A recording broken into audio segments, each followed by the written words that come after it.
अस्सलामुअलैकुम। आज हम जो कोऑर्डिनेट सिस्टम के ट्रांसफॉर्मेशंस हैं उनके बारे में एक एग्ज़ाम्पल सॉल्व करेंगे। लेकिन एग्ज़ाम्पल सॉल्व करने से पहले हम ट्रांसफॉर्मेशन की समरी देख लेते हैं। तो आप लोगों को याद होगा कि हमने कुछ फार्मूले बनाए थे रेक्टेंगुलर से सिलेंड्रिकल में अगर हम जाना चाहें, या सिलेंड्रिकल से रेक्टेंगुलर, या किसी दूसरे सिस्टम से एक सिस्टम से दूसरे सिस्टम में जाना चाहे, या इसको ट्रांसफॉर्म करना चाहे किसी दूसरे सिस्टम में, तो वो कैसे होता है उसके लिए हमने फार्मूले डिराइव किए थे। तो उन फार्मूलों को अगर हम एक मैट्रिक्स की फॉर्म में लिखना चाहें तो वो इस तरह लिख सकते हैं। ये मैट्रिक्स हमें कौन से फार्मूले दे रहा है कि अगर हम रेक्टेंगुलर सिस्टम से जाना चाहते हैं सिलेंड्रिकल कोऑर्डिनेट सिस्टम में, तो हम क्या करेंगे कि हमें गिवन होगा ए एक्स, ए वाई और ए जेड के फॉर्म में कोई वेक्टर गिवन होगा। तो हम उसको लेके जाएंगे ए रो, ए फाई और ए जेड के फॉर्म में हम उसको लिखना चाहेंगे। तो ए रो अगर हम फाइंड करें इस मैट्रिक्स से, तो वो क्या होगा, ए एक्स कॉज ऑफ फाई। ये ए एक्स जो है ये मल्टीप्लाई होगा कॉज ऑफ फाई के साथ। ये ए वाई मल्टीप्लाई होगा साइन ऑफ फाई के साथ, और ये ए जेड मल्टीप्लाई होगा ज़ीरो के साथ। जिस तरह मैट्रिसेस की मल्टीप्लिकेशन होती है उसी तरह हम उन्हीं रूल्स को फॉलो करेंगे। तो ये वाला कॉलम इस रो के साथ मल्टीप्लाई होगा, वो हमें क्या देगा, ए रो देगा। अगर हम फिर इसी कॉलम को मल्टीप्लाई करें दूसरे रो के साथ, मतलब ए x minus sine of phi के साथ, a y cos of phi के साथ और ए जेड ज़ीरो के साथ मल्टीप्लाई करें, तो ये हमें ए फाई की वैल्यू देगा। इसी तरह जो ये कॉलम है ए X, A Y, A Z का, अगर हम इसको मल्टीप्लाई करें थर्ड रो के साथ, तो वो हमें क्या देगा, ए जेड की वैल्यू देगा। तो ये थी हमारे पास रेक्टेंगुलर से सिलेंड्रिकल कोऑर्डिनेट्स में जाने के लिए फार्मूले, वो इस मैट्रिक्स से आसानी से निकल आ सकते हैं। अगर हम सिलेंड्रिकल से रेक्टेंगुलर में जाना चाहें, मतलब वेक्टर हमें गिवन हो सिलेंड्रिकल में, ए रो, ए फाई और ए जेड की फॉर्म में गिवन हो, और हम फाइंड करना चाहें उसी वेक्टर को ट्रांसफॉर्म करना चाहें ए एक्स, ए वाई और ए जेड की फॉर्म में, तो हम कैसे करेंगे कि ये जो मैट्रिक्स है, ये जो ऊपर हमने पढ़ा, इसका इन्वर्स लेंगे और वो दूसरी साइड पे ले जाएंगे। तो ये इन्वर्स ऑफ दिस मैट्रिक्स हम क्या करेंगे, इसके साथ मल्टीप्लाई करेंगे, तो हमारे पास वो फार्मूले निकल आएंगे। रेक्टेंगुलर से अगर हम स्फेरिकल कोऑर्डिनेट्स में जाना चाहें, तो वो कैसे होगा कि ये जो मैट्रिक्स है A R, A theta, A phi, ये हमने फाइंड करना है। हमें रेक्टेंगुलर में गिवन होगा कोई वेक्टर, और स्फेरिकल में उसको फाइंड करना है, मतलब ए X, A Y, A Z के फॉर्म में गिवन होगा, और A R, A theta, A phi के फॉर्म में हमने इसको निकालना है। तो वो कैसे होगा कि हमने ये वाला जो कॉलम है, ये वाली, हमने इसको मल्टीप्लाई करना है इस रो के साथ पहले, तो वो हमें क्या देगा, ए आर। अगर हम ये वाला कॉलम इस रो के साथ मल्टीप्लाई करें तो हमें ए थीटा मिल जाएगा, और अगर हम इस कॉलम को इस थर्ड रो के साथ मल्टीप्लाई करें तो हमारे पास ए फाई आ जाएगा। इसी तरह अगर हम स्फेरिकल से जाना चाहे उसमें रेक्टेंगुलर में, तो हमारे पास ये वाला मैट्रिक्स यूज़ होगा।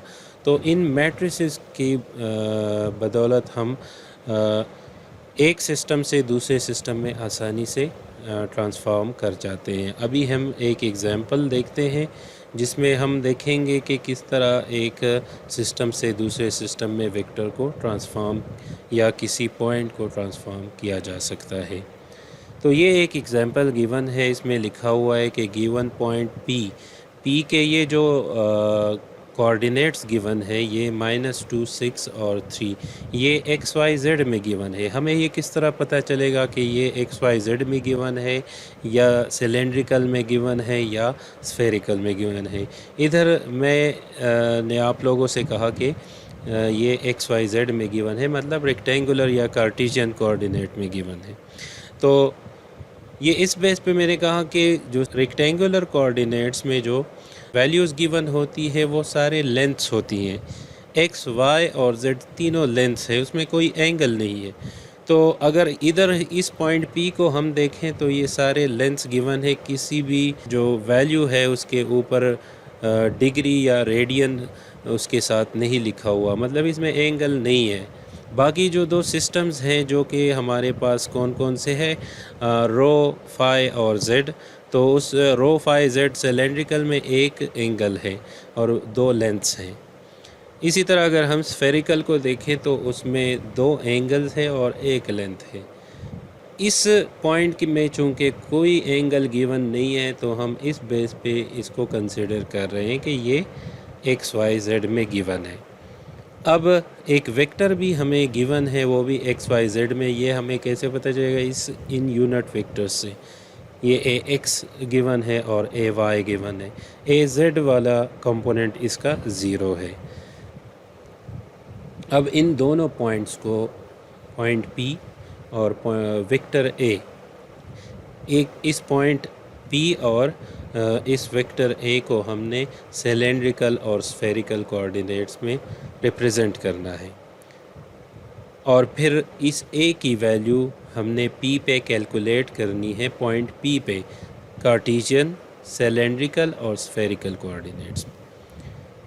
तो इसको अगर हम सॉल्व करना चाहें, ये हमारे पास सिलेंड्रिकल की जो कंपोनेंट्स है या कोऑर्डिनेट्स है वो आ गए। सिलेंड्रिकल में कौन कौन से हमने फाइंड करने होंगे? रो, फाई और जी। और ये स्फेरिकल में आर, थीटा और फाई हमने कैलकुलेट करने हैं। इस पॉइंट को पहले हम ट्रांसफॉर्म करेंगे किस में? इन दोनों कोऑर्डिनेट सिस्टम में। तो जो फार्मूले हमने पिछले उसमें पढ़े थे, जो हमारी स्लाइड्स थी, उसमें हमने पढ़ा था कि रो किस तरह X square plus Y square whole under the root के बराबर होता है। वो एक ट्रायंगल की मदद से, जो ट्रायंगल मैंने यहाँ पे आप लोगों की समझ के लिए डाली हुई है। तो ये ट्रायंगल था जो पिछली स्लाइड्स में हमने पढ़ा था कि इसमें रो जो है वो X square plus Y square whole under the root इसके इक्वल होता है।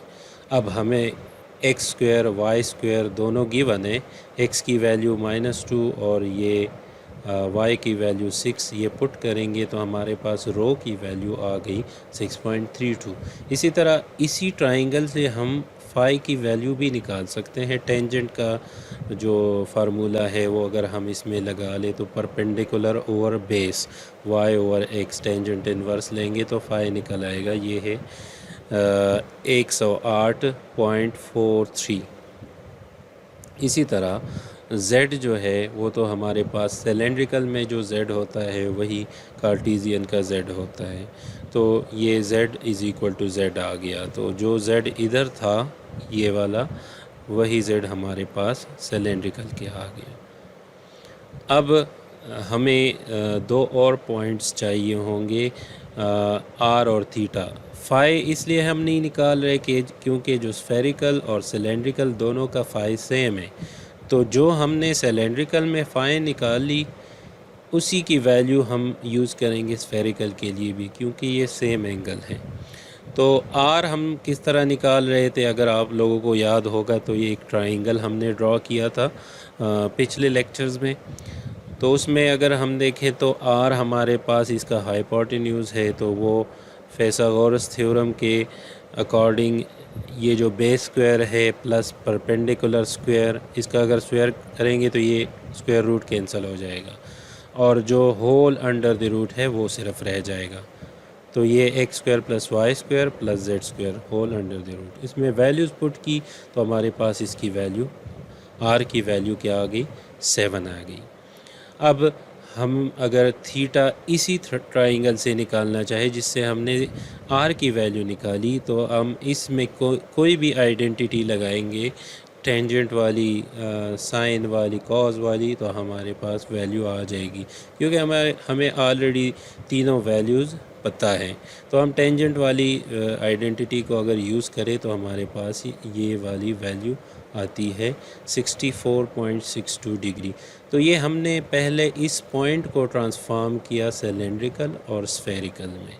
अब आते हैं वेक्टर की तरफ। तो वेक्टर की तरफ आएंगे कि वो कैसे ट्रांसफॉर्म होगा। तो ये हमने तीनों पॉइंट्स, तीनों कोऑर्डिनेट सिस्टम में पॉइंट पी को ट्रांसफॉर्म कर लिया। पॉइंट हमें गिवन था एक्स वाई जेड में, हमने रो फाई जी में निकाल लिया, फिर उसके बाद आर थीटा फाई में निकाल लिया इसको। अब कार्टेशियन सिस्टम में ए एट पी, पहले हम कार्टेशियन सिस्टम में जो पॉइंट पी पे इस वेक्टर ए की वैल्यू क्या आ रही है वो निकालते हैं। वो तो सिंपली वैल्यूज़ पुट करके हम निकाल लेंगे। जो हमें ए एक्स गिवन है, अगर आप पिछली स्लाइड में हम जाएं तो यहाँ पे अगर आप वेक्टर ए को देखें तो ए एक्स के साथ क्या लिखा हुआ है, वाई। तो जो वाई की वैल्यू है 6, ये इधर पुट करेंगे तो 6ax हमारे पास इसकी वैल्यू बन जाएगी। इसी तरह अगर आप लोग देखें ये x प्लस जेड है, तो x हमारे पास -2 और z3 है, तो इससे हमारे पास 1 आ जाएगा। तो ये सिर्फ ay रह जाएगा, 1ay या सिर्फ ay।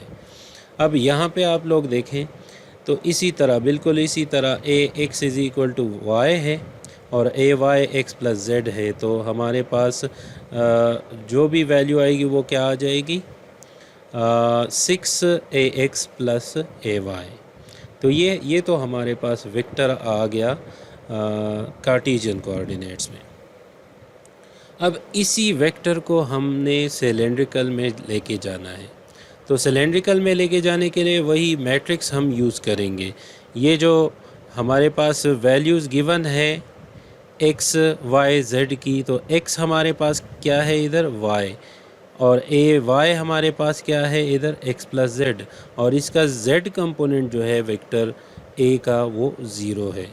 तो अगर हम a रो निकालना चाहें तो इस y को इधर कॉज ऑफ फाई के साथ मल्टीप्लाई करेंगे तो y कॉज ऑफ फाई आ जाएगा।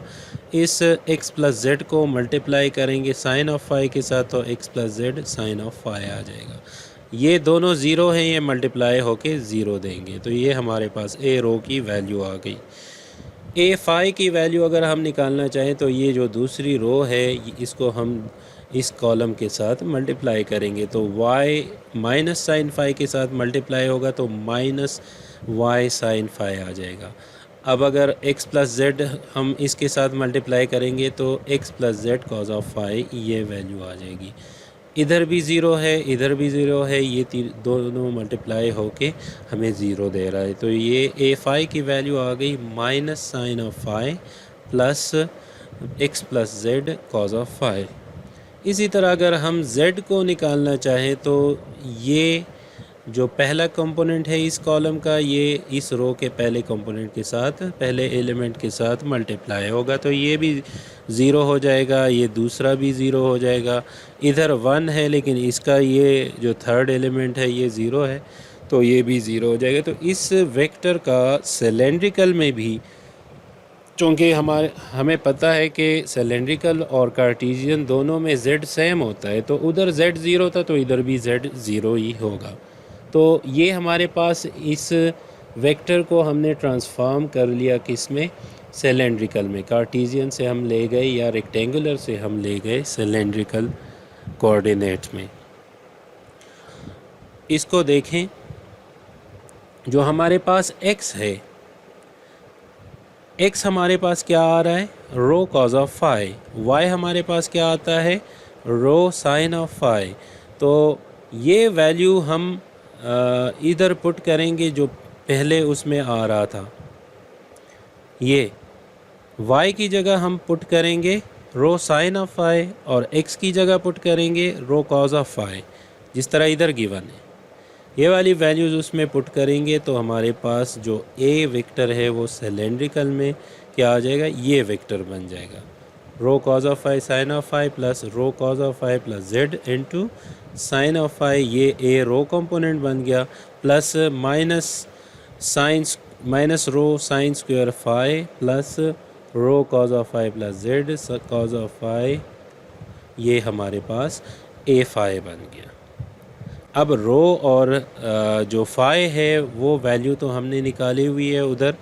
जो हमारे पास रो की वैल्यू आ रही थी वो आ रही थी √40 या 6.32, और जो फाई है वो 108.43 डिग्री आ रहा है। तो इधर हम इस इक्वेशन में ये वैल्यूज़ पुट करेंगे तो हमारे पास कॉज ऑफ फाई ये आ रहा है, साइन ऑफ फाई ये आ रहा है। तो ये वैल्यूज़ इधर पुट करेंगे तो हमारे पास जो वेक्टर सिंप्लीफाई हो के सिलेंड्रिकल कोऑर्डिनेट्स में हमारे पास -0.9487 ए रो -6.008 ए फाई, ये वेक्टर सिंप्लीफाई हो के सिलेंड्रिकल में हमने ट्रांसफॉर्म कर लिया। ये हमने किस चीज़ जो हमें कार्टेशियन कोऑर्डिनेट में एक वेक्टर गिवन था, हमने उसको ट्रांसफॉर्म कर लिया सिलेंड्रिकल कोऑर्डिनेट सिस्टम में। अब अगर स्फेरिकल कोऑर्डिनेट्स के मैट्रिक्स को देखें तो हम यहाँ पे ये मल्टीप्लिकेशन करेंगे तो हमारे पास ए आर, ए थीटा और ए फाई की वैल्यूज़ आ जाएंगी, इस बिल्कुल उसी तरह जिस तरह पिछले स्लाइड में हमने देखा था सिलेंड्रिकल के लिए। तो ये वैल्यूज़ आ गई ए आर, ए थीटा और ए फाई के, ये इक्वेशंस बन गए। अब बिल्कुल उसी तरह y को अब हमने सिलेंड्रिकल के उसमें लिखना है, तो y हमारे पास क्या है, r sine of theta cos of phi,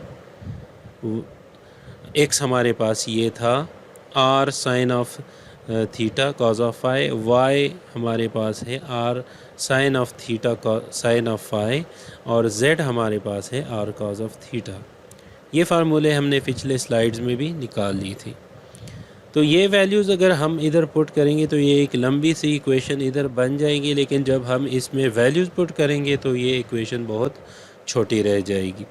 तो चलिए हम इसमें फिर वैल्यूज़ पुट करके देखते हैं। आर की वैल्यू हमने जो एग्ज़ाम्पल की पहली स्लाइड थी उसमें निकाली थी, आर 7 आ रहा था, टेंजेंट ऑफ फाई हमारे पास ये आ रहा था, टेंजेंट ऑफ थीटा ये आ रहा था। तो इधर से हमें फाई और थीटा की वैल्यूज़ मिल जाएगी, वो हम इसमें पुट करेंगे तो कॉज ऑफ फाई और साइन ऑफ फाई भी निकल आएगा, कॉज ऑफ थीटा और साइन ऑफ थीटा भी निकल आएगा।